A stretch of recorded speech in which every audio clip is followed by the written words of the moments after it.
நமஸ்காரம். உங்கள் அன்பிற்கும் அபிமானத்துக்கும் உரிய வித்யாபுத்திரம் விஆர் ராஜா குளத்தூர்ந்து பேசுகிறேன். ஸ்ரீ மாத்திரை நமக. இது என்னுடைய 559வது வீடியோ. இந்த வீடியோவில் திரிபுரா ரகசியத்தினுடைய மகாத்மிய காண்டத்தை பார்த்துட்டுருக்கோம். இதில் 2வது நாளாக பார்க்குறோம். அதை இந்த திரிபுரா ரகசியத்தில் இந்த இதில் இப்போ நம்ம ஆல்ரெடி பார்த்த இந்த மகரிஷியானவர் சுமேதர் மதுரை மீனாட்சி அம்மன் கோயில் இருக்கும் மதுரையில் அந்த வைகை நதி ஓரத்தில் தாமரைகள் அப்பூத்து குளங்கர்கள் மதுரை அமைந்துள்ளது. அது கோவில் இருக்குது. அங்கே புற்றாமரை குளத்தில் மூழ்கி ஸ்நானம் பண்ணி அங்கே இது எழுதி முடிக்கிறார். இந்த திரிபுரா ரகசியத்தை. அப்போ நாரதரை அவரை பார்க்குறார். நினச்சோடனே நாரதர் வந்துடுறார். அங்கே பிரம்மபுத்திரான நாரதர் அங்கே அப்பீர் ஆகிறார். ஆதிநாதன் மகேஸ்வரன் காரணன் சர்வகர்த்தா சர்வாத்மகராய் உள்ளவர். ஸ்ரீ விஷ்ணுவின் அவதாரமான தத்தாத்திரேயர் மகாமுனி பக்தவச்சல குப்தமாய் சஞ்சரிப்பவர். நமக்கு யாருக்கும் தெரியாது. தத்தாத்திரேயர் எந்த ரூபமாக சஞ்சரிக்கிறார், குப்தமாக இருக்கார். அவர் ஜம்மதிக்கினி என்னும் அரணியில் பிறந்தவர். க்ஷத்ரியர் என்னும் தனத்தில் பெரும் அக்னி போன்றவர் பரசுராமர். பக்தர்களின் உள்ளிருக்கும் அஜ்ஞான இருளை அழிப்பவர். இவ்வாறாய் ஹரிதாயனர் தன் குருநாதர்களை, இந்த ஹரிதாயனர் அந்த ரிஷி தான் எழுதினார.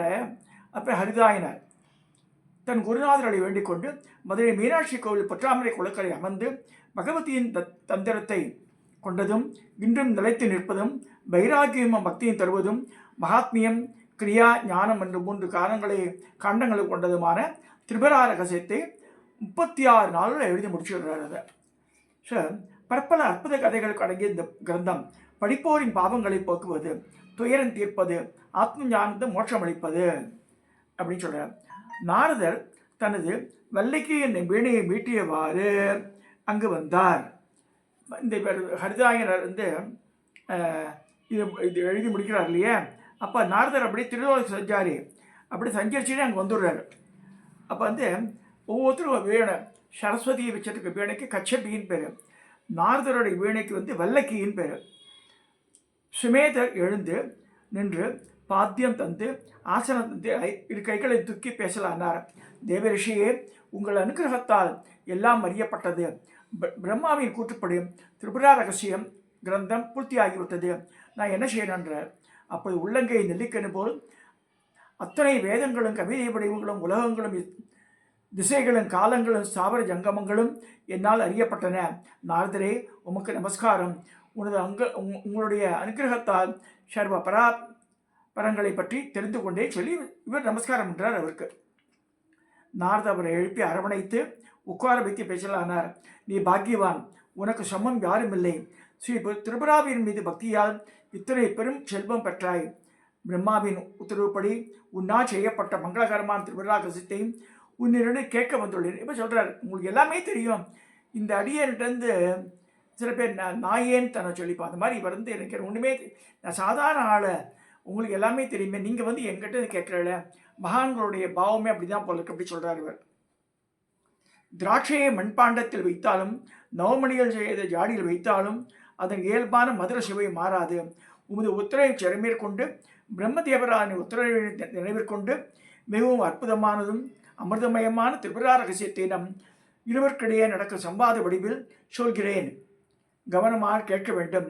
பிரம்மாவுக்கு முனிகணங்களால் போற்றப்பட்டவரான பிருகு என்னும் புதல்வர் வந்தார். பிருகு மகரிஷி. அவரது புதல்வர் ஷபனர். சுகன்யா என்னும் பெண்ணை அவள் தந்தை அவருக்கு கன்னியாதானம் செய்தார். ஷபனர் இந்திரனை வென்று சோமவான ஆகூதியை அஸ்வினி தேவருக்கு தந்தார். அவருக்கு ரிஷிகர் என்னும் ஒரு புதல்வர் உண்டு. தனக்கு புத்திரனை விரும்பிய காதி என்பவர் தன் பெண்ணை ரிஷிகருக்கு விவாகம் செய்து பண்ணி வைத்தார். தன் மனைவியின் சேவையை மெச்சி ரிஷிகர் அவளுக்கு வரம் தந்தார். அவள் தனக்கு ஒரு சத்திரிய சகோதரனும் பிராமண மகனும் வேண்டும் என்று கேட்டாள். ரிஷிகர் தன் சத்திரிய பிராமண வீரங்களை கொண்டு 2 பாயசங்களை தயாரித்து பும்சவன காலத்தில் தனது அக்னியில் ஆகுதி அளித்தார். அந்த பாயசத்தில் ஒன்றை தன் மனைவிக்கும் மற்றொன்றை ஷருன்ற தானியத்தில் பண்ணுவாள் அந்த பாயசத்தை. அவள் தாயாருக்கும் கொடுத்தார், மாமியாருக்கு. காதியின் மனைவி தனது மகளுக்கு கொடுக்கப்பட்ட பாயசம் உயர்ந்தது என்று தவறாக எண்ணி அதை ரகசியமாக சாப்பிட்டு விட்டாள். நான் படித்ததில் வேறு மாதிரி இருந்தது, இப்படி திருப்பராகத்தை இப்படி சொல்லியிருக்கு. இதை அறிந்த ரிஷி மனைவியிடம், மங்களமானவளே, என்ன காரியம் செய்தாய்? காரியத்தை கெடுத்து விட்டாய். உன் தாயார் பாயசத்தை மாற்றி விட்டாள். உனக்கு தந்ததை கொடுத்து உன்னை ஏமாற்றி விட்டாள்னு சொல்கிறாரு. இதனால் உனக்கு காலனுக்கு சமமான சத்திரிய மகன் பிறப்பான். சகோதரனே பிரம்மாவின் இயல்பை பற்றியிருப்பான். கடவுள்தான் காப்பாற்ற வேண்டும் என்றார்.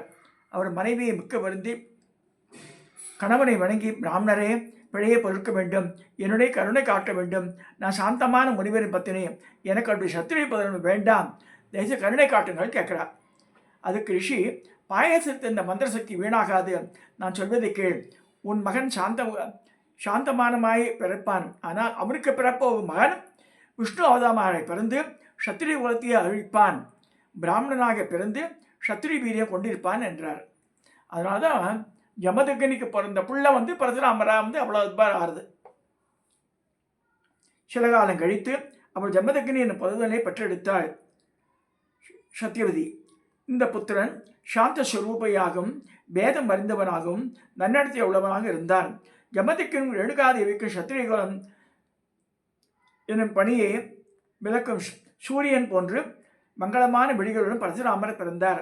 அவர் தனது தந்தை கொல்லப்பட்டதால் மிக்க சிரமடைந்து பகவான் சங்கரை உபாசித்து அவரிடந்து பரசு ஒன்றையும் வில் ஒன்றையும் பெற்றார். தன் தந்தையை கொன்ற சத்திரிய குலத்தை அழிப்பதாக உறுதி கொண்டு 21 முறை பூமியை வலம் வந்தார். தெய்வீக பரசுவினால் இந்த சத்திரிய குலாந்தகர் சத்திரிகளை இல்லாது செய்து பூமியை காஷ்யப ரிஷிக்கு தானமாக கொடுக்கிறார். பரசுராமர் அதன் பின் மேற்கேத்திய கடல் பகுதியை அடைந்து ரிஷிகள் கற்றுக்கொண்டதால் சத்திரிகளை அழிப்பதை விட்டுவிட்டு அவரிடம் ஓய்வு பெற்றார். இயல்பில் உக்கரமான அவர் கடுந்தமம் செய்து தன் உக்கரத்தை சாந்தமான அக்னிக்கு ஆகுதி அளித்தார். வெகு நாள் கழித்து ராவணனை வதம் செய்வதற்காக வந்த ஸ்ரீராம அவதாரம் ஏற்பட்டது. ராமருக்கும் சீதைக்கு மிதிலையில் கல்யாணம் நடக்கிறது. அந்த கல்யாணத்தில் இந்த சிவதனுசு உடையப்பட்டது சொல்லப்படுறது. அந்த தனுசு உடைந்ததே போய்விட்டது. இந்த அரிய செயல் உலகங்கு பாராட்டப்பட்டது. இந்த விஷயத்தை பரசுராமர் வானில் சஞ்சரிக்கும் தேவதைகள் மூலம் கேட்டறிந்தார். கோபமாக எப்படி ராமரை பண்ணான்னு சொல்லிட்டு இங்கே கிளம்பி போகிறார். பரசுராமர் உக்கிரவடிவினாய் கொதிக்கு நீர் போல் கொதித்து பிரளய அக்னி போல் உலகத்தை அழித்துவிடு போல் இன்று நான் சத்திரிய குலத்தின் பெருமையை அடக்குவேன் என்று சூழலுக்கு போகிறார். இவர் இங்கே மிதிலை போகிறதுக்குள்ள கல்யாணம் ஆகி அந்த கும்பல்லாம் ரிட்டர்ன் ஆகிட்டு இருக்கு. இதை கண்ட தேவர்கள் மற்றும் மறுபடியும் பூமியை சத்திரிகளை இல்லாத செய்யப் போகிறார் என்று பேசிக்கொண்டனர். அவர் உக்கரத்தினால் பூமி நடுங்கியது, சூரியன் மங்கியது, வானத்தில் தூசி நிறைந்தது, பிரளய காலம் போல் கடல் கரையை கடந்தது. விவாகம் செய்து கொண்டு தன் படையுடன் திரும்பிக் கொண்டிருக்கும் ரகுகுல ராமனை பரசுராமர் வெளியில் பார்த்தார். சத்திரியகுல ராமா, வீரமுள்ள நீ மூடன், பலவான் என்றெண்ணி நீ தகாரகாரி செய்துவிட்டாய். சத்திரிய குலத்துக்கே நான் காலன் தெரியாத பரசுராமரை பற்றி அறியாமல் தவறு செய்துவிட்டாய். சத்திரியர்களை கொல்லும் எனது கோடரி இன்னும் மழுங்கவில்லை, நம்ம தலையை விட்டு வேண்டார். பரசுராமர் ராமரை பார்த்து சொல்கிறார். ராமர் அதை பற்றி ஒரி பண்ணிக்கவே இல்லை. ஸோ இவ்வாறு பேசிக்கொண்டிருக்கும் போது அரவிந்த ஸ்ரீராமன் அவருக்கு நமஸ்காரம் பண்ணினார். அவர் சொல்கிறார், நான் பிராமணாளுக்கும் பசுக்களுக்கும் ரொம்ப ரெஸ்பெக்ட் தருவோம். நாங்கள்லாம் எங்கள் ரகுகுலமே அப்படி தான் இருக்குது. அதனால் நீங்கள் நீ பிராமணர் நீங்கள். அப்போ இவர் சொல்கிறார், கவலையே பட மாட்டேன்றார் பரசுராமர். ஸோ தன்னை சமிக்கணும்னு சொல்லியும் பரசுராமர் மன்னிக்காது மேலும் தூற்றலானார். ஸ்ரீராமர் சனத்தினால் கண்கள் சிவந்து, பரசுராமரே, நீ பிராமணர் என்பதால் நான் சாந்தமாக இருக்க வேண்டும். பிராமணர்கள் என்றால் எங்கள் ரகுவம்சத்தினர் ஆயுதங்கள் மழுங்கியே இருக்கும். உமக்கு விருப்பமானால் உமது கோடரியால் தலையை வெட்டலாம். ரகுவம்சத்துக்கு பிராமணர்களுக்கும் பசுக்களுக்கும் பூஜைக்குரியவர்கள். நாங்கள் அப்படி தான் ட்ரீட் பண்ணுறோம் வாழ்ந்த. ஆதி காலத்திலே நம்ம இந்தியாவில் என்னென்னா ராஜாக்கள், எல்லா ராஜாக்களும் சரி, பிராமணர்களையும் பசுக்களையும் தனியாகவே உயர்வாக வச்சுருந்தா. இப்போ அரசியல்வாதிகள் அப்படி பண்ணுறதில்ல, ஆனால் அந்த காலத்தில் அப்படி தான் இருந்தது. ஸோ கோபத்தில் எரித்தார். துஷ்டா, நீ வெட்கங்கட்ட சத்திரியன், என்னை சாதாரண பிராமணன் என்று எண்ணி நீ பேசுகிறாய். நான் சத்திரிய குலாந்தகன் முன் தெரியாத. அதற்கு ரகுவம்சத்திலகன், நீ ரேணுகாபுத்திரர் என்று அறிவேன். பிராமணரான உன்னால் கொல்லப்பட்ட பிற அரசர்கள் போன்றவர்களிலே நான். உமது தாயாரை போல் உமக்கு முன் நான் நிற்கவும் இல்லை. உமது பிராமண குணத்தையோ சத்திரிய குணத்தையோ இப்பொழுது விட்டு ஒழியும் என்றார். பரசுராம கோபம் மிகுந்தவாய் தன் கரத்தில் இருந்த வைஷ்ணவ தனுசை விஷ்ணு தனுசை கொடுத்து இது பண்ணுன்றார். அதை வாங்கி டக்குன்னு ஒரு செகண்டில் அப்படியே திருப்பி நானை பிடிச்சி கட்டிடுறார். கட்டின உடனே இவர் திடுக்கிட்டு போயிடுறாரு. ஸோ அந்த வைஷ்ணவ தனுசை ராமர் அரையனுடையில் அனாவசியமாக வளைத்து நாணை கட்டினார். தன் அம்புராத்திலிருந்து ஒரு கூறிய அம்பை நாணில் சேர்த்து நாணை தன் காது வரை இழுத்து பரசுராமரிடம் கோபத்துடன், பரசுராமரே, தப்பாத இந்த அம்பை எங்கே விட வேண்டும் சொல்லுங்கள். உண்மை சொல்லாதீர்கள். நீ பார்கவருக்கு பிறந்த பிராமணர், விஸ்வாமித்திர சம்பந்தம் உள்ளவர். அதனால் மோசமான குற்றவாளியாக இருந்தாலும் நீர் எனக்கு குரு ஆவீர்கள் என்று சொல்கிறார். ராமர் சொல்லையும் செயலையும் கேட்ட பரசுராமர் அவர் சாட்சாத் பரபிரம்மம் உணர்ந்து அவர் பாதத்தில் விழுந்து பணிந்தார். நீயே பரமாத்மா, பிரகிருதியின் புருஷன், லோக ரஷத்துக்காக மனுஷனாக பிறந்திருக்கிறாய் என்று அறிந்தேன். உன் அம்பின் இலக்குக்கு நான் இதுவரை சேகரித்த அத்தனை புண்ணியத்தையும் உனக்கு சமர்ப்பிக்கிறேன் என்றார். அவ்வாறே ஆகட்டும் என்று ஸ்ரீராமர் அம்பை விட்டார். அதன் பின் ஸ்ரீராமர், பரசுராம பார்கவராமா, உனக்கு எனது நமஸ்காரம். நான் சிறந்து பேசிய வார்த்தைகளை சமிக்க வேண்டும். பிராமணர்கள் என்றுமே எனக்கு குரு என்று சொல்லி முடிக்கிறார். பரசுராமர் சீதாராமரை பிரதர்ஷனம் செய்து பண்ணி நமஸ்காரம் செய்து வெட்கம் மிகுந்தவராய் திரும்பி சென்றார். வெளியெல்லாம் பரசுராமர் ஃபீல் பண்ணுறார், கில்ட்டி கான்ஷியஸில். காஷ்யபருக்கு பூமியை தாரமாத்து கொடுத்து நான் இனிமேல் கோபம் கொண்டு சத்துருகளை அழிக்க ஆயுதம் கையில் எடுக்க மாட்டேன் என்று வாக்கு தந்தேன். என் சித்தம் வழியங்கி விட்டது, என்னவென்று சொல்ல அப்படிலாம் திங்க் பண்ணுறார். குரோதம் தவத்தை அழிக்கிறது. குரோதம் கொண்டவன் மனதில் நல்ல எண்ணங்கள் தள்ளியே நிற்கின்றன. கற்புள்ள பெண் என்னுடனிருந்து விலகி இருப்பது போல் நல்ல எண்ணங்கள் என் அருகே வர மறுக்கின்றன. குரோதம் கொண்டவருக்கு விஷால புத்தி எங்கே எப்படி வரும்? பிசாசு போல் கோரமான இகழத்தக்க செயல் எதைத்தான் கோபம் உள்ளவன் செய்யாமல் இருப்பான். அப்படிலாம் திங்க் பண்ணுறார். இந்த மாதிரி செஞ்சு is returning back to is place.